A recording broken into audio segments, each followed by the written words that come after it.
Hizbullah kembali menargetkan posisi pasukan pertahanan Israel atau IDF. Kali ini Hizbullah menargetkan pangkalan Stella Maris. Tidak hanya itu, perlawanan Islam Lebanon juga menyerang markas Satuan Tugas Khusus Angkatan Laut Shayetet 13. Hizbullah mengklaim penyerangan itu menggunakan rudal Fajr 3 dan drone. Terlihat ledakan demi ledakan akibat serangan Hizbullah.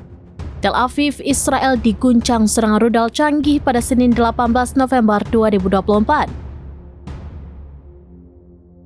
Kerusakan besar, kebakaran, dan kepanikan pun tidak terhindarkan. Militer Zionis mengkonfirmasi bahwa serangan tersebut menewaskan setidaknya 2 orang dan melukai banyak lainnya. Dikutip dari Tribun News, serangan itu diyakini ditembakkan Hizbullah dari Lebanon. Hizbullah meletakkan rudal Fateh 110 yang memiliki daya hancur besar dan tingkat akurasi tinggi. Salah satu rudal dilaporkan mendarat di Ramat Gan, sebuah kota yang terletak di pusat kawasan Tel Aviv. Pemadaman listrik serta kebakaran besar pun terjadi di wilayah tersebut. 7 tim pemadam kebakaran Tel Aviv langsung dikerahkan untuk menjinakkan si jago merah. Di lokasi lain, sebuah bus di Bnei Brak, sebelah timur Tel Aviv terbakar setelah terkena langsung oleh rudal. Sistem pertahanan udara Israel Iron Dome dilaporkan gagal mencegat beberapa rudal yang diluncurkan Hizbullah.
Download Tribun X sekarang, menghadirkan lokal menjadi Indonesia.